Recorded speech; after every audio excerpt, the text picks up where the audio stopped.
Okay, let's start off with Adam Firebear, a regular in the chat. Shout out Adam. Um, are they playing Ullmark enough? I'll Yeah, throw it to you. that's a big question. I tweeted this earlier today. I don't mind the goalie rotation because that's what Olmark was used to in Boston with Swayman, and that's Yeah. what seemed to find him the most success. And get him putting up those like ridiculous save percentage numbers was just he never really played a ton of games in a row because most of the time him and Swayman were both healthy at the same time. There wasn't too many times where like Olmark had to take over a large stretch of games. So even though he comes here and he's the obvious starter or should be, I don't mind the rotation, but I do have to wonder that so far it hasn't really been working this year. He's been really hot and cold, and like a few games in a row could help improve his confidence. I feel like if you're on a roll and you're playing every second game and you're comfortable with that and you're performing well with that, that's great. But if we're doing that and one or both of our goalies are like not being consistent at all, then maybe it is time to switch up the strategy, right? Like Olmark Hmm. is definitely going to start in Boston. You have to start him against his former team, and since it's that's just the order of the rotation at this moment. But regardless of the result against Boston, I have to think you put him in against Toronto as well, right? Like I think both of the next two games have to be Olmark's, eh? Yeah, they have to be because it's like you can't have your backup goalie going into the lineup in crucial divisional games. And they did Ullmark for Buffalo, which makes sense, right? But I think we want to see him a little bit more because it's one thing um, if you're bringing a guy like Corpusalo, but when you bring in a Vezina goaltender who you also signed to a 4-year extension, like you got to start playing him a Yeah, little bit more, especially when he's coming off that injury and he's got to figure it out.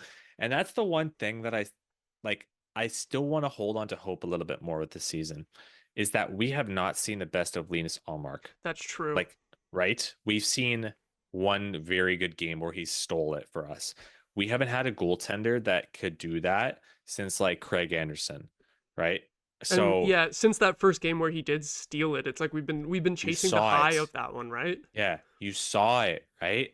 And he's not going to do it every game, but like you have a starter there that can give you a chance. And the one thing about I feel like maybe in the maybe in the past years, like we thought maybe we could have outscored teams. Like you go back to the DeBrincat year and stuff, like we scored a ton of goals, but we just couldn't really defend and make a save. Now you have maybe the opposite a little bit, where your goaltending looks to be sort of your strength a little bit. And your top four looks really good on paper.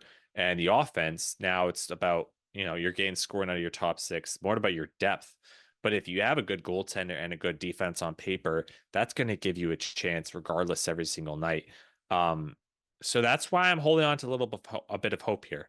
Linus Ullmark has not played to the best of his abilities, and I got confidence that he's going to do it because when you talk about the team as a whole being having that mental block, Linus Ullmark, I don't think is one of those players. He Yeah. is one of those consistent goldfish memory guys. Um, but that Buffalo game, you're watching him, you're like, okay, like what's going on here, sorta. However, he's human. He's gonna have bad games. And I don't like at the end of the season, I don't see a scenario like regardless where Linus Ulmark has a save percentage of like under 905. Like Yeah, I there's feel no like way, right? and I feel like 905 goaltending for this team will be enough on a lot of nights because even though Hmm. the offense has struggled a bit in the last few games, they're usually getting like 3 goals a game most of the time. So at that point, the 905 it Hmm. depends on how many shots you're allowing a game at that point because 905 on like 20 shots is probably 2 goals against ish, and then 905 on 30 shots that's more like 3 goals. But yeah, like there's I don't think his save percentage is going to be lower than 900 for much longer. Like we all have faith in him to turn it around. Yeah, with Forsberg, it's kind of all over the place. Like he could be really good, or he could be average, like he was tonight, or he could throw up a stinker like he did against LA. So you never know with him. With Allmark, you have like there's a goaltender that's in the net that I just feel safe in the net for now Yeah. until we'll see how the season goes on. Where if he starts putting out bad performances, I'm gonna feel very uncomfortable going into every single game because it's like with the Sens and their goalie history, um, you gotta feel it's like, wow, are we just cursed? Or is there something in the water there? I don't know.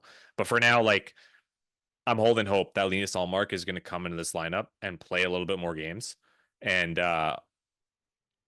like he's gotta got us to the playoffs. Because goaltenders are so damn important. Like it's insane. The other thing with Forsberg too is that they're not exactly planning on keeping him past this season. Like ideally, Not for with now. Sogard getting a one way on his deal next year, the plan is for to let Forsberg go and bring Sogard up as the backup. So unless Olmark is like unplayably bad, which so far he hasn't been, he's had some good games and some bad games. Mm, It feels like you probably should get Olmark rolling at a certain point because he's your guy past this year. Like yeah, you can maybe do the tandem thing for a bit now because Forsberg has had some really good games. But yeah, the cap hit going up to $8 million for Olmark next year, and Forsberg's contract expiring next year, and you're probably not bringing him back. It's probably is time to get Olmark on a steady yeah. roll of games. Yeah, like I would be fine if you're paying 8.25 million, you gotta be playing him 55 games a year, I would think. Yeah, Um 55 to 60 for sure. yeah, like 60, I'm wondering if I'm pushed it too far, but I mean it's 55 to 60, right? That's not like that much of a Yeah, difference. Um with Forsberg, it's like I think he's more of a his ceiling is like a quality backup sort of thing. So he could play 25, I think. But since Allmark is making 8.25, you got to make him your starter, like, and your guy that the players are gonna have being used to behind them. And yeah, like I think he'll start the next two games. So I think this is just like a little blip in the road to start the season. But when the season is done, I think we're probably going to see Allmark in like the 50s and then Forsberg maybe in the 30s. That's not the yeah. end of the world, I guess. I think that makes sense too. And Mhm. the injury, the mysterious injury that he had doesn't Yeah. help either. Like coming back from that, we don't necessarily know if he's like 100% or if he's coming back at like 80, 90%. So yeah, that makes it hard to getting injured after the first two games is hard to really get accustomed to playing goal in front of a completely new team, completely new defensive system and that too. So I feel like cutting Omar some slack so far is totally fair. Yeah. Um I think what is he at like an 890 save percentage right now? Something like that. That's gonna get better, and the Sens D is gonna get better. Hypothetically, Yeah, it should. Will it is it another question, should. but it should, Yeah, hopefully. it's funny because it's like as a fan, you feel optimistic, and maybe in a time like right now where we've gotten all of our bad vibes off of us a little bit, and now we can focus on the optimism, and the optimism might continue for the next 24 hours or so until the puck drops and then you watch the team play Yeah. and then you're like, oh, okay, I understand why I haven't seen playoffs in so long. uh so there's going to be a lot of mental battles going this season. There's going to be a lot.